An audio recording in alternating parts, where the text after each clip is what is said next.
Good morning everyone! Kumusta na kayo mga ka-issue? Again, welcome to my channel. So, saang dako man kayo ng bansa o ng daigdig naroon, tutok lang sa ating YouTube channel, Madam Issue, at ating pag-uusapan ang mga issue na dapat alam mo. Okay, so natapos na po ang malawakang election 2025 na inabangan at pinaghandaan ng lahat.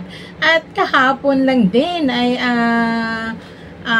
diniklara ang 12 newly elected senators sa isang magarbong proclamation ng mga senador ng 12 senators na nanalo po sa naganap na halalan. Okay, so marami ang nasihan at isa na nga rito si Tatay Digong na sinabing masaya, no, dahil ligtas na sa impeachment si Inday Sara. Yan, marami sa atin na natuwa sa resulta, pero marami rin ang nalungkot at hindi naging masaya. At ang iba naman ay hindi nasiyahan, no? At humihingi ngayon ng manual recount. Okay, ang bilangan na mano-mano na hindi gagamit ng machine. Okay, ikaw ka-issue, nasiyahan ka ba? Natuwa? O isa ka din sa nalungkot? Or pwedeng dun sa grupo na mga nag-alinlangan at hindi nasiyahan. Okay, at hindi gaanong komportable sa naging resulta, no? Okay, so ngayon po ay i-analisa natin ang tungkol dito sa impeachment mula nga dito sa 24 senators ng Pilipinas. So, mula dun sa newly elected na 12 senators at syempre dun sa 12 naman na incumbent. So, sino kaya sa kanila, no, ang boboto para sa yes or no? So, para po matuloy ang impeachment ay mangangailangan ng 16 yes votes para sa impeachment. At para naman sa acquittal ay mangangailangan ng 9 no votes. Ayan. So, dapat may siyam, no? At least 9 na boboto ng no mula dito sa 24 senators natin. Okay, so, ang tanong, posible nga ba na ma-impeach si Inday Sara? Or pwede siyang ma-acquit, no? Hindi matuloy ang kanyang impeachment na ito. Okay, so ito po ay sarili nating pag-aanalisa. Okay, unahin natin ang yung 12 kadideklara lang po, no, kaproklama lang sa kanila na sila ang mga winning senators. Okay, unahin natin syempre si Bongo. Ayan, napaka-loyal kay PRRD. Of course, siya ay syempre, boboto ng no, no, para sa impeachment na ito. Okay, ikalawa naman natin ay si Bam Aquino. Ayan. Although sinasabi, siya ay mula sa Pinklawan, no? Kaya, so siya isang social entrepreneur at sinasabi, education advocate. Pero, ano kaya masabi natin? Mukhang mag-yes, no? Sa ating pag-aanalisa. Since siya ay bago sa administrasyon, ay mukhang boboto sa yes. Okay, sunod po natin ay si Ronald Bato de la Rosa. Ayan, ang kanang kamay pagdating sa laban sa droga ni PRRD. Of course, siya ay boboto ng no. It's a no. Okay, next natin ay si Erwin Tulfo. Ayan, so alam naman natin, siya ay nasa grupo ng Alyansa. So, leaning for yes votes si Erwin Tulfo. Okay, number 5, ni Francis Kiko Pangilinan. So, ayan, wala rin sa Pinklawan. Okay, na ang focus naman ay food, tinaguran siyang food security SAR, no?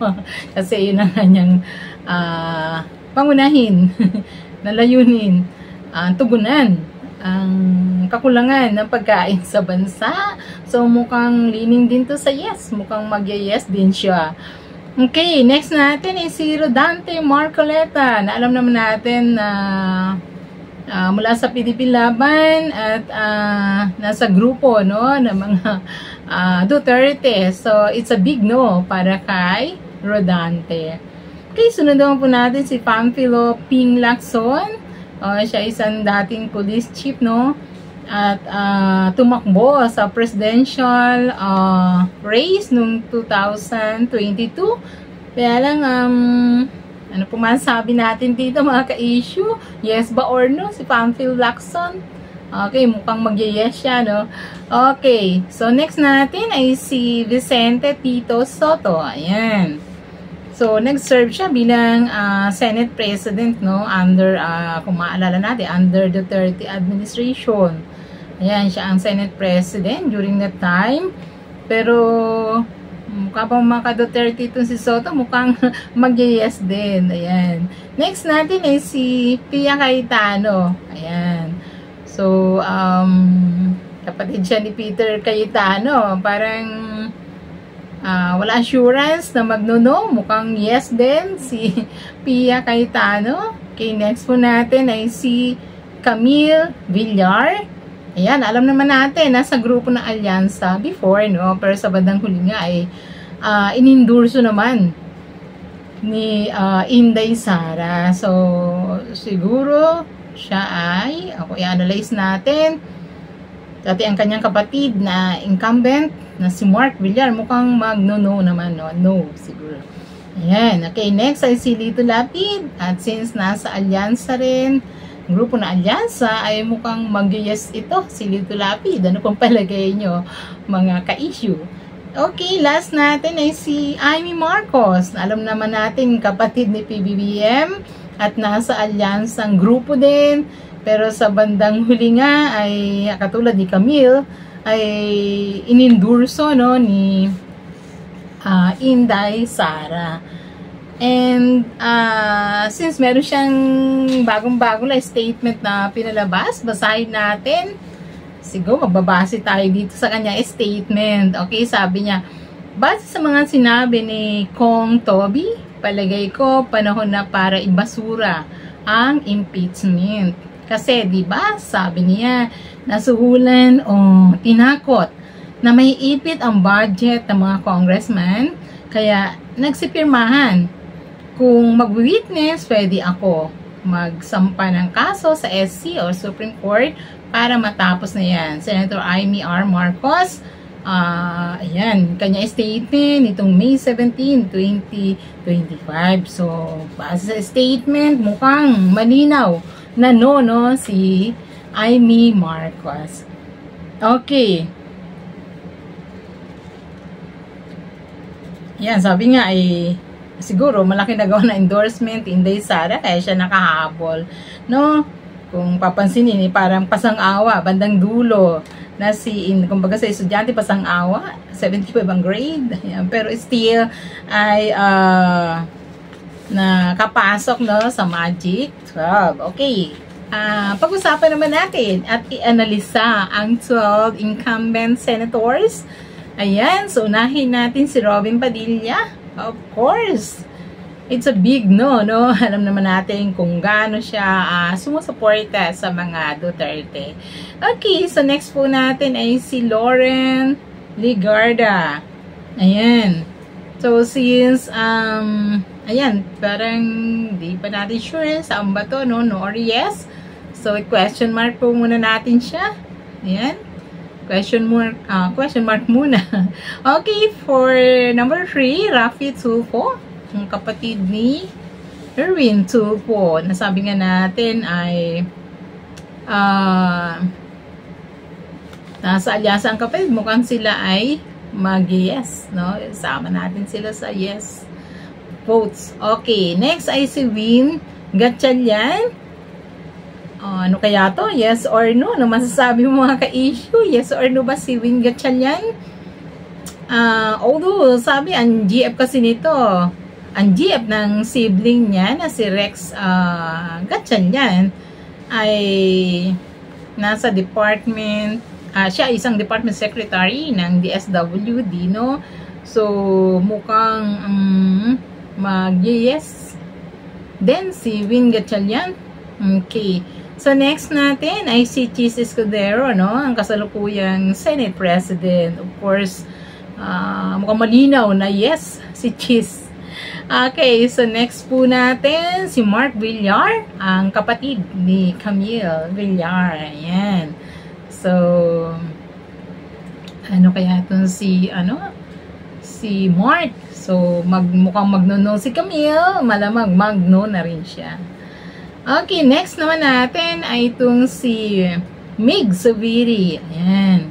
So, siya ang dating Senate President noong 2022.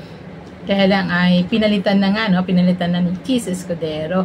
So, masabi natin mukhang magno-no kasi siya ay, ang kanyang baluarte ay Bukidnon at ang Bukidnon ay bahagi ng Mindanao. So, mukhang no si Mig Zubiri. Okay, next natin ay si Joel Villanueva. Ayan. Ano kaya to? Yes or no? Mga ka-issue? Okay. Kakontra, medyo kontra kay Chis, ano? But then, ayan, di natin masiguro din. Kaya lagay muna natin siya sa question mark. Ayan, question mark muna natin si Joel Villanueva. Okay, next ay si Risa Hontiveros. Alam naman natin, no? Malinaw na yes ang kanyang boto. Risa Hontiveros. Okay, next ay si JV, ang magkapatid, no? JV Estrada and Jinggoy Estrada. Yan. So, si JV Estrada siguro ay ilalagay muna natin sa question mark. Hindi pa natin sure kung siya ba yes or no.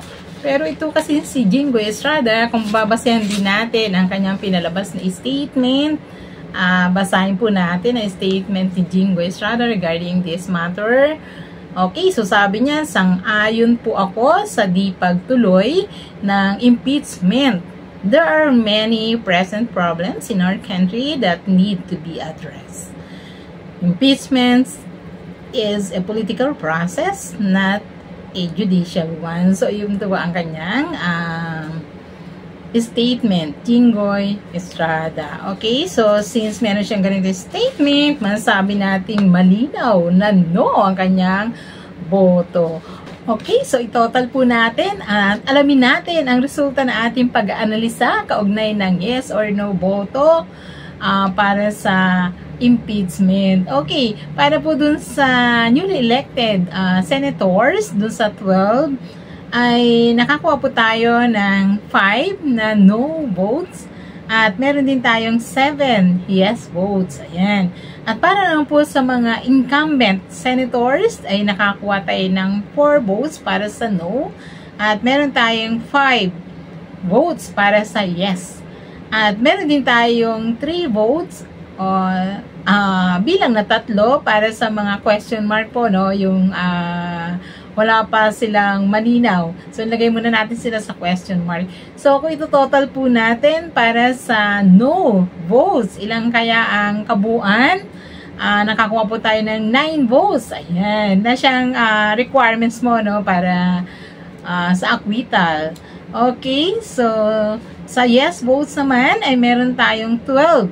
So, mapansin parang kinulang para doon sa requirements na 16 votes, no? Para po matuloy ang impeachment. Okay, at meron tayong 3 counts nga na nasa question mark na maaring maisama sa yes or no vote. So, ito po ang total ng ating pag-analisa para dito sa impeachment. So, nakakatuwa, no? Marami ang matutuwa para sa bilang na 9. So, maari pa kasi itong madagdagan mula dun sa 3 na ilagay muna natin sa question mark.